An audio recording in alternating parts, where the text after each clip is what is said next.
Hello friends, কেমন আছো তোমরা সবাই? নিশ্চয়ই সবাই ভালো আছো, আমিও ভালো আছি।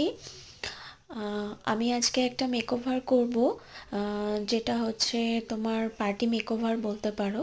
তো ও আমার খুব ছোটোবেলার বান্ধবী। আজকে ওর উপরেই মেকওভারটা করছি। তো এটা একটা আহ, আম, বিয়ে বাড়িতে যাবার জন্য ওকে আমি আজকে সাজানোর জন্য ও আমার কাছে এসেছে। তোমরা লুকটা দেখো কেমন লাগছে। ব্ল্যাক শাড়ি পরেছে, তো ওর নিউড লিপস্টিক পছন্দ ছিল না, তাই আমি রেড লিপস্টিক ইউজ করেছি। আর হেয়ারটাকে হালকা ক্রিম্পিং করে কার্ল করে দিয়েছি। তোমরা অবশ্যই জানিও কেমন লেগেছে, আর আমাকে সাপোর্ট করো যদি তোমাদের কাজটা ভালো লেগে থাকে। থ্যাংক ইউ সো মাচ আমার ভিডিওটা দেখার জন্য।